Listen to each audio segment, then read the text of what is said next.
Hi everyone, how are you all? All are good. ध्यान रख रहे हैं अपना, अपनी फैमिली का, फ्रेंड्स का, नेबरहुड का रख रहे हैं तो बहुत अच्छी बात है। अब आप बोलोगे मैम नेबरहुड का क्यों रखना है? अरे अगर वो हेल्दी होंगे तब तो आप हेल्दी रहोगे। अगर वो आपके चारों तरफ गंदगी कर रहे हैं, आपके चारों तरफ हाइजीन नहीं है तो क्या होगा? बताने की नीड नहीं है। 9th क्लास के स्टूडेंट्स नहीं हो जहाँ पे मैं वाइटोमिक फॉरेन पढ़ा रही हूँ, 12th के स्टूडेंट्स हो जहाँ पे मैं मॉलिकुलर बेसिस पढ़ा रही हूँ। ठीक है, ये चीज़ बहुत पीछे छोड़ आए हो आप लोग। तो खैर चलिए आगे चलते हैं हम लोग। Students, finally a good news for you that आपका सिलेबस अपडेट हो चुका है। ठीक है, क्या हुआ है? आपका सिलेबस अपडेट हो गया है और जो आपका टर्म फर्स्ट का सिलेबस रहेगा वो कुछ इस तरह से रहेगा।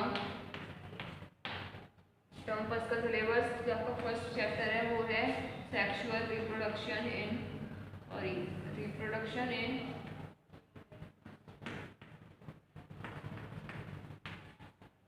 रिप्रोडक्शन इन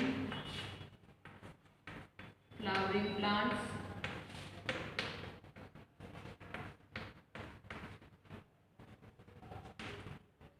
ठीक है, reproduction in flowering plants.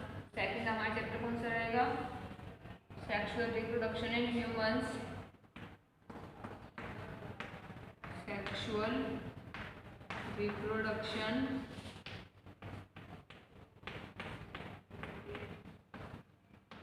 In humans. Okay, the third one is reproductive health.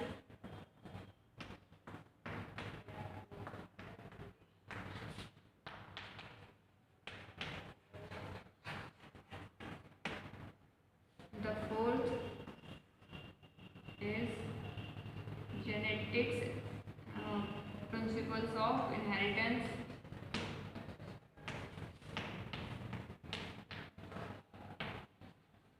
Principle of inheritance.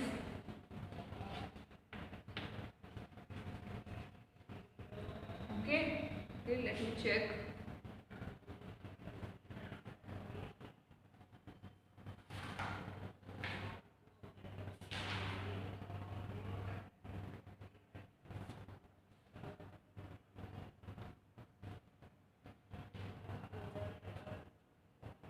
The last one is molecular basis जो हमारा चल रहा है, मॉलिक्यूलर बेसिस ऑफ इनहेरिटेंस। ठीक है, सो स्टूडेंट्स इसमें से हमने कौन कौन से चैप्टर कर लिए हैं? The first one, the second one, the third one, the fifth one. आपका फोर्थ रहता है, कोई नहीं मैं करा दूंगी। ठीक है, ऐसा नहीं है मैं नहीं कराऊंगी। तो अभी हमारा फिफ्थ चल रहा है तो क्या वो हुई ना गुड न्यूज़। बस हमारा ओवरऑल कितना रह गया है? 1 चैप्टर रह जाता है। ठीक है, और हमारे एग्जाम्स कब होंगे? May be in the last of the October और नवंबर। तो be ready for your daily test, daily revision and daily practice question. ठीक है, अब थोड़ा स्ट्रिक्ट हो जाइए। ये नहीं है कि हाँ हमारा जो बर्डन है वो हाफ हो गया है तो हमें पढ़ना नहीं है। ओके, तो चलिए हम हमारा आज का चैप्टर स्टार्ट करते हैं, the molecular basis of inheritance. ठीक है, ये चैप्टर हम काफ़ी हद तक अब कर चुके हैं। इसमें मैंने आपको बहुत कुछ बता दिया है, बहुत सारे रूल्स बता दिए, डीएनए का सारा बेसिक बता दिया है। अगर किसी ने वीडियोस नहीं देखी है तो उसने अपना बहुत मेजर पोर्शन मिस कर दिया है। ओके, तो चलिए आज आपको क्या बता रही थी, जो हमने लास्ट वीडियो छोड़ी थी, ग्रिफ्थ एक्सपेरिमेंट। मैंने आपको ये कराया अभी लास्ट वीडियो में, Griffith experiment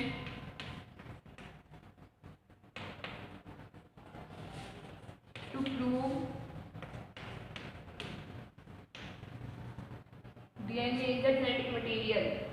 To prove DNA is a genetic material. Okay, Griffith ने एक्सपेरिमेंट किया था जिसमें उन्होंने प्रूव किया था कि जो DNA है वही जेनेटिक मटेरियल है। इन्होंने अपनी जो डिस्कवरी की थी वो किसके ऊपर की थी? माइस के ऊपर, ठीक है। किसके थ्रू की थी? Through Streptococcus pneumonia. Streptococcus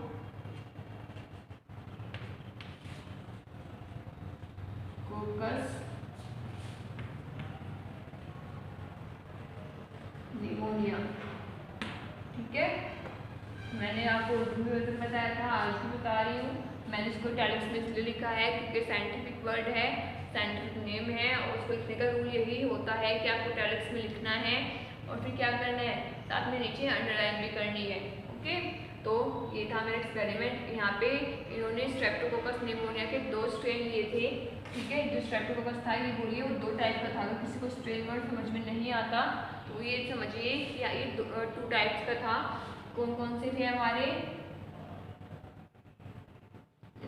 smooth and rough. Smooth and rough, मैंने ये भी बताया था। ये स्मूथ और रफ क्यों होते हैं? स्मूथ होता है due to the covering of capsule, due to the outer covering of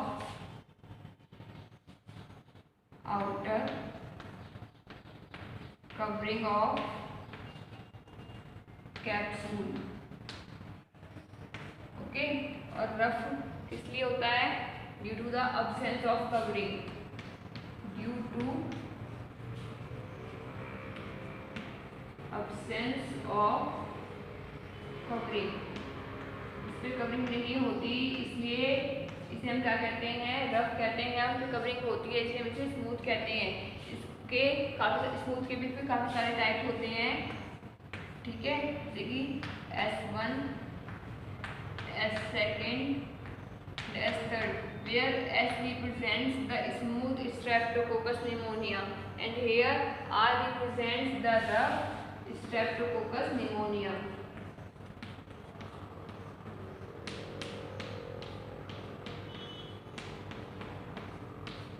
ठीक है। तो ये रहता है हमारा इसके बारे में, अबाउट स्ट्रेप्टोकोकस निमोनिया के बारे में रहता है। अब बात आता है कि बात आती है कि इन दोनों में अंतर क्या रहा है, ये ठीक है। बट उसने ये 2 तरह के स्ट्रेन या 2 तरह के bacteria, sorry 2 types of strain क्यों लिए हैं, या 2 टाइप्स ऑफ स्ट्रेन क्यों लिए हैं, 2 टाइप्स ऑफ बैक्टीरिया क्यों लिए हैं, एक ही स्पीशीज के, एक ही फैमिली के, एक ही जीनस के। देखिए बात क्या होती है, जो स्मूथ होता है आपका, ये स्मूथ क्या होता है? Smooth variety is virulent. Smooth variety is virulent. ये क्या होती है? वायरुलेंट होती है। वायरुलेंट मतलब जो बीमार कर सकती है, इन्फेक्ट करने की क्षमता रखती है, ठीक है। क्या होता है?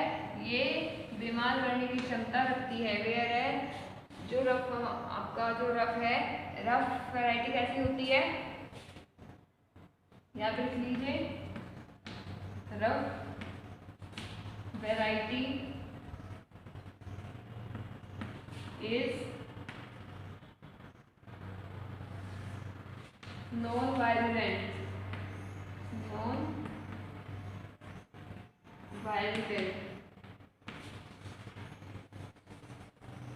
ठीक है। नॉन वायरुलेंट मतलब अगर रफ स्ट्रेप्टोकोकस निमोनिया किसी की बॉडी में चला भी जाता है तो वो उसको बीमार नहीं करता, बट अगर स्मूथ स्ट्रेप्टोकोकस निमोनिया किसी की बॉडी में चला जाता है तो वो उसको बीमार कर देता है। दोनों में ये डिफरेंस होता है, ठीक है। आप ये सब लिखिए, फिर मैं हमारा जो एक्सपेरिमेंट का प्रोसीजर है वो मैं आगे कंटिन्यू करती हूँ। Write down this.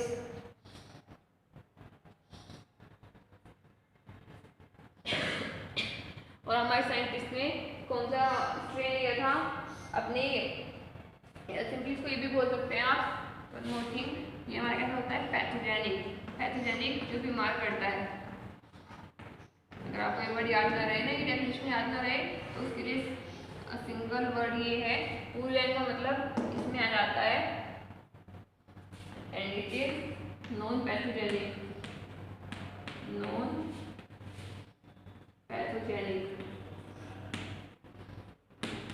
पैथोजेनिक होती है, ठीक है। अब मैंने यहाँ पे 6 टाइप ऑफ बैक्टीरिया लिख दिए हैं। 1 2 3 द 4 5th एंड 6। अब इसमें से कोई दो ही ले सकते हैं एक्सपेरिमेंट के लिए। तो साइंटिस्ट ने कौन सी दो वैरायटी ली थी? वो दो वैरायटी थी आपकी S third and R second variety. ये दो वैरायटीज हैं जो हमारे साइंटिस्ट ने ली थी अपने एक्सपेरिमेंट को परफॉर्म करने के लिए। Write down this.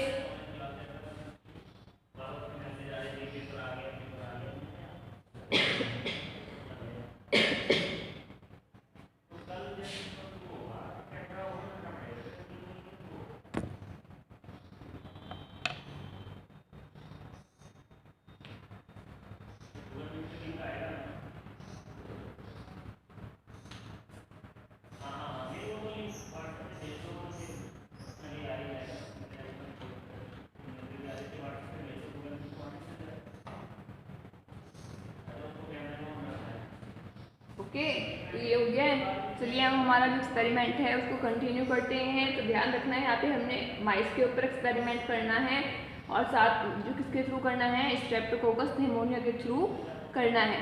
ओके, तो देखिए चलिए होता क्या है। यहाँ पे साइंटिस्ट ने क्या किया?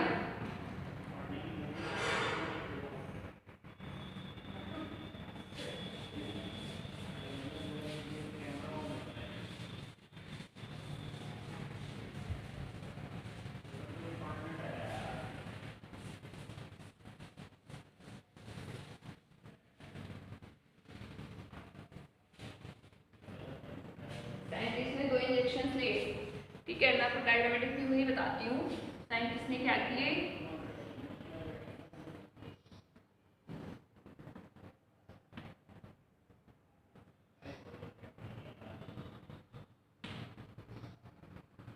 इस तरह से टू इंजेक्शन लिए हैं।